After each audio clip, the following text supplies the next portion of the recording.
bow tie in Chattanooga, Tennessee. David Tulis. Brought to you by Ray's Plumbing. David Tulis, Ray's Plumbing will take care of you. And also Eric Pelton at E.J. Pelton Company, taking care of your accounting, your cash flow needs, your problems, and your other necessaries dealing with the world of accounting. That's what accountants do. They count, and they help you to count as well. I do thank you for giving me just a couple minutes of your time. I'm the dissenter in Chattanooga, and because I'm the slow man, I guess I'm the dissenter. People tell me things, I read things, and I think, okay, that's the way it's supposed to be. But then since I'm slow, I don't quite catch it. I don't quite catch the meaning of the MSM analysis of the report, and so I'm asking the questions that just don't fit. They don't fit the narrative. They don't fit the report, and so because I'm slow, I ask the dumb questions, and somehow there's this conversion process. There's a metamorphosis from the slug to the butterfly, and it's through the bow tie. The bow tie converts me into the smartest man in Chattanooga, as they say. I know this is just a joke, of course. It's just a radio station joke, and we want you to believe it, right? You, my listener, believe that I am the smartest person in Chattanooga with a bow tie. And we do it that way so that there's room for others to be the smartest person, those with no tie at all, right? Those with a regular tie. And what about the working men who are tuning into our wonderful radio station? They're experts too, right? They have sovereignty in their fields just like you do in yours. And so they wear T-shirts, so even they can be the smartest man in Chattanooga. I hope maybe by just giving in to Nooga Radio, tuning in, giving a couple minutes of their time. We argue for the inverse of the normal concept today, which has brought us to the crisis, right? We are facing a national crisis brought there by big companies and big government in league together, working for the benefit of each other and for the American consumer. And this analysis is that far is better than near, that big is better than small, and that complex is better than simple. And even because they know I fight back at every level, in the headline, in the body type, and in the footnote, even in the footnote, they are making claims against me and against you. So in 5-point type, they will argue that corporate is better than personal, and that abstract is better than physical. But we fight back. Our swords are out of the scabbard. They're swinging left and right, and there's now blood on the sword. There is blood on the sword. Is there a difference between resistance and rebellion? Well, there is some similarity in those concepts, and I've always been for the idea of resistance, but the idea of rebellion, wherever Calvinism is, rebellion is sure to follow, and that's been true from the very beginning of the Reformation. That wherever people believed in the Bible all the way through, they became fearless, and that, of course, is not what kings want. That's not what parliaments want, or dukes or lords.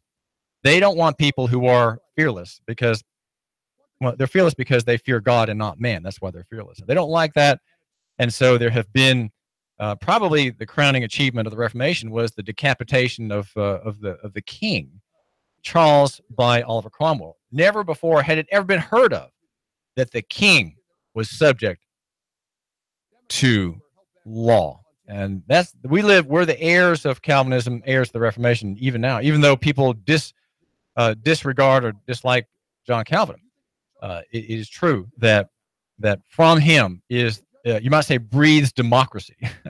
The whole idea of democracy comes from Calvin, especially in representative and decentralized and federated form. Right? We live in we say we live in a nation, right? The states united, or the United States, which is a unitary state. It used to be, though, in the founding, it was a federated state. It was federal. Right? I would say that even though I would have been an anti-federalist at the time, I would have been probably a real federalist. The anti-federalists at the time of the Constitution were those. They were really the anti-nationalists. They were the anti-unity government, the anti-unitary state party. They did not want the Constitution to be passed because they saw in it correctly that it would lead to central hegemony and the control of Washington over all the parts. There would not be any more parts, they feared, just the one, right? Just the collective and the pretended representative of the collective, that being Washington. They were right. They were right. And they wanted truly federal government, not what was promised by the so-called federal party at the time, and that was national, unitary, consolidated government. I know those words just sound awfully boring, but what they've given us, unitary government, consolidated government, what those terms imply, what they are about, is a single head, a single pretended head, and that's what we have in Washington. Even though that head is broken into pieces, there are competing agencies. There are agencies that are at war with each other. There's the deep state behind all of them, and there is a crisis of confidence in those agencies, who are hugely fed, they're drunk on the blood of the marketplace that they have largely destroyed. They haven't destroyed the whole of it, of course, but they've largely destroyed the futurity of it, the future of it, and that's why the market is gonna expel them and reduce them, Lord willing, to nullities in the future. Probably in the next 6 to 100 years, there's going to be some major change effected, not by revolt, of course, by the American people who don't know how to revolt, but by dissuitude, we say, by the disuse of their controls and their power. There will be a change, but that'll of course be accompanied by major upsets in the equities market. That is to say, the stock market, which is overvalued by 30 or 40 times, probably. It's hugely overvalued and is not worth what we think it's worth, right? And so there's change ahead. And though you will lose half your net worth, I would like to suggest, David Tulis, the prognosticator about private finance here, right? I know I'm out of place by saying that, but I say that I talk to you in the sense of being the typical listener, right? You, my listener, you're the exception, but the typical listener are the other people out there, right? Not you, but the other people out there in the world. They're going to lose half their net worth because they don't realize the main dynamic, the main trend, right? The main trend is that centralization is going down, and the decentralization and private arrangements, the voluntary economy, is going up. In other words, the value is going up. The value of centralized systems that are dependent upon the privilege economy, the debt-based privilege compulsory economy, those shares are going down. Now, I'm trying to just to let you know, today at 4:00 in Hickson, there's going to be a board meeting of Hickson Utility District, and I have a story at Nooganomics.com, the website for the Man Who Matters, about that. It doesn't have everything I want to get in it, and that would be an interview with Heath Martyr, the man from Save Chattanooga, a grandiose sounding little platform on Facebook. The goal, though, is not really that big. It is largely going to be devoted to his efforts to have drinking water available in North Chattanooga. Now, there is drinking water available through the Hickson Utility District, but in some ways, it as he argues, it's unpotable, right? Unpotable, and he wants there to be potable, healthy, and clean water. And as part of his fight, apparently being renewed today,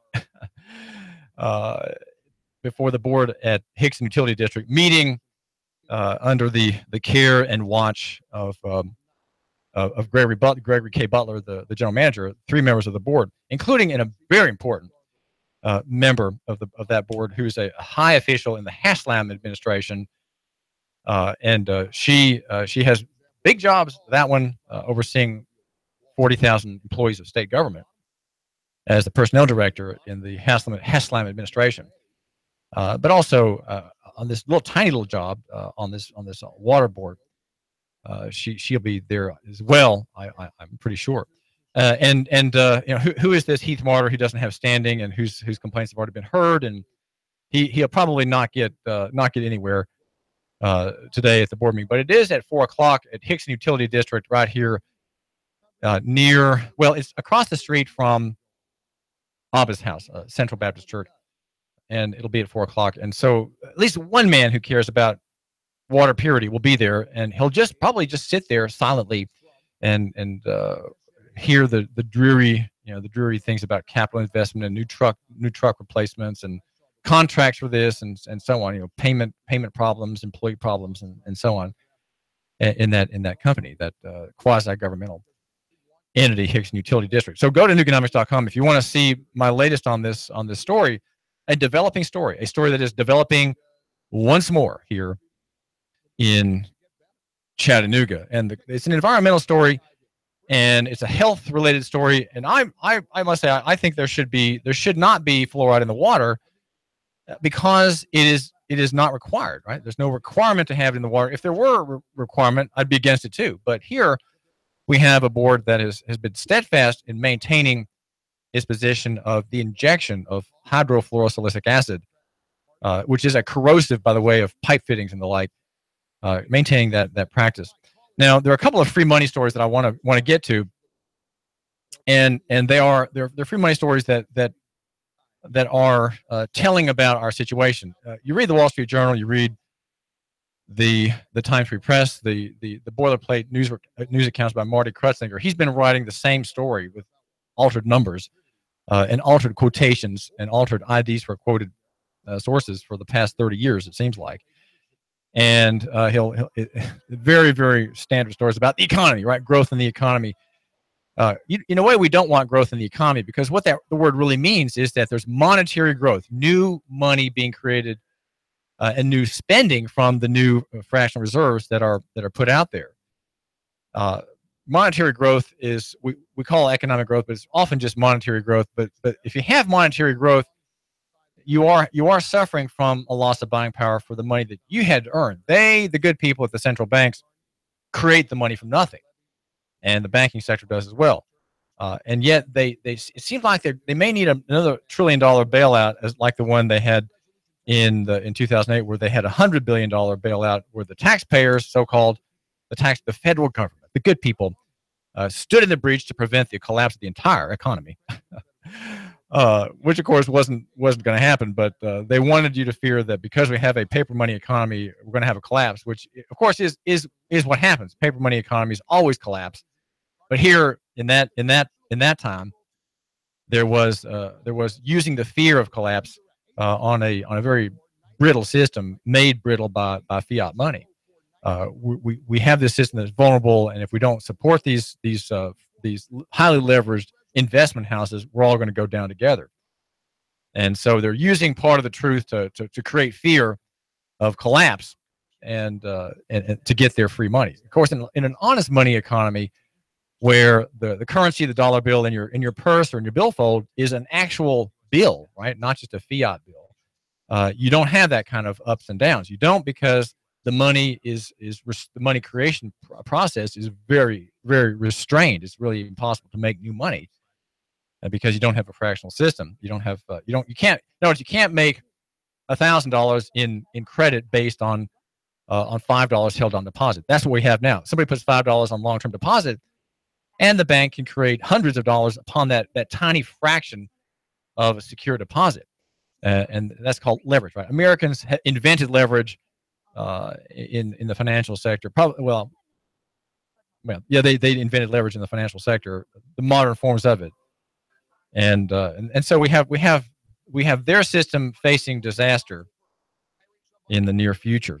Now, there's a story in the Wall Street Journal today about central banks edge away from easy money as BOE, the Bank of England, signals rate rise. So what's happened, if you haven't been paying attention, is that the central banks have, since the collapse of 2008, they've been injecting new money, easy money, cheap money, as they say, into the economy to prevent the collapse. We need a collapse because that's how you burn away the old deadwood. When you have intervention, which is what happens with every depression, every collapse is met by government intervention, you have the unwillingness to see anybody suffer, except maybe Bear Stearns and Lehman Brothers. They were allowed to go, but generally you have depressions that are prevented from happening with their benefit cleansing processes, and you have what instead is given us, which is recession. So you don't have a real cleansing of the market. You don't have a liquidation that's really required to get rid of all the pus and the infection that is the malinvestment that arrived from that came into the marketplace based on earlier lending exuberance, right? You had early lending,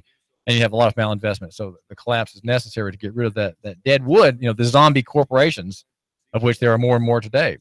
And intervention prevents cleansing, and that we've had that in sequence over and over in the American economy. So the story is that the Fed is poised to start next week the process of shrinking its $4.2 trillion Treasury and mortgage bonds funds amid solid, if unspectacular, economic growth and the biggest monthly jump in inflation since January, and is tentatively planning to raise interest rates later this year if inflation keeps rising. And so you have $4.2 trillion in dodgy paper that the Fed absorbed to shield the world from reality. And so we have that. There's a quote here from the Bank of England governor that I want you to hear. It's not a priceless quote, but it's a pretty good one. He says his name is Mark Carney, and the story says that he warned last month that his supply side squeeze means interest rates may soon have to rise, and officials doubled down on that advice Thursday. They said growth in the UK, though modest, has been slightly better than forecast, and that any remaining slack in the labor market that would normally keep a lid on inflationary pressure is diminishing more rapidly than they anticipated as recently as last month. And the quote is, in order to return inflation to that 2% target in a sustainable manner, there may need to be some adjustment of interest rates in coming months. In other words, 2% is the target. The target, and what I want to make note of in this story, as in all these Main Street media stories, is that there is an anodynous of. In fact, Hillary Clinton used the word anodyne in a recent interview. It's a great word.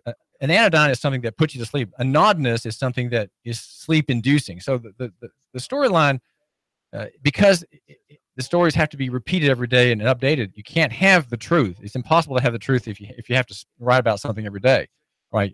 You just can't do it. I understand why we can't get the truth from the Main Street press. It's just impossible to keep up the truth because it's too dramatic, it's too dangerous, and it's too scary, and you can't keep it up, right? You can't keep it up. So you have to suppress the parts of the story that are alarming and tell the story about the margins, and that's what we have in the press. And what the target is at 2% is that your $100 bill in the marketplace has to be reduced in buying power by $2 a year, right? That's the target. They want your bill, your $100 bill, to be able to buy your 250s. They don't have hundreds really. Your 250s to be able to buy only $98 at the end of the year. That's the target. And the way these stories are written, it just seems that the writers are just so calculated. There's just something so worldly and wise about the way these stories come across.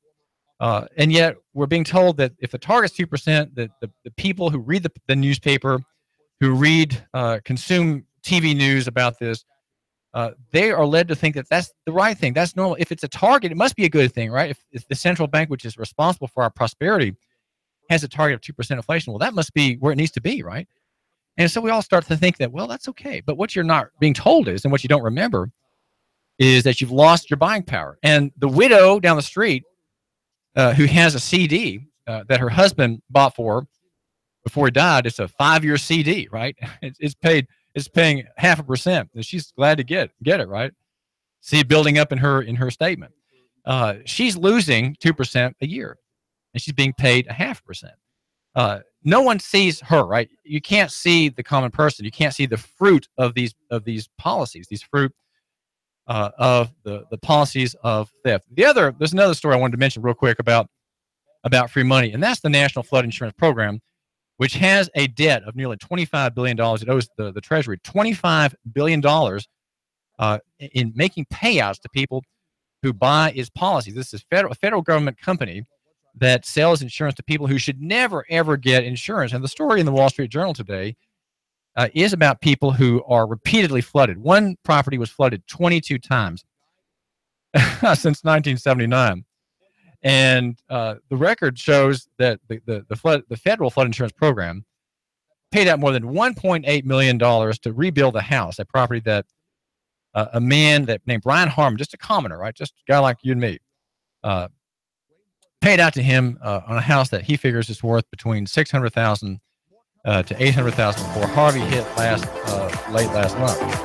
It's my investment, says this 49-year-old man. I can't just throw it away. He says he'll never go through it again. The whole house was completely submerged in Harvey. There's no end of these kinds of obligations. When the government comes in to help, it creates a gigantic market. And guess what happens? There's a downward spiral in that company and in many, many others. The national economy run by Uncle, right, run by the good people, are unsustainable, and you need to think about getting out. You, my listener, you need to get out now. The Tennessee Valley's news, talk, and sports leader. Nooga Radio. Digital FM 95.3 HD4 and 92.7 FM.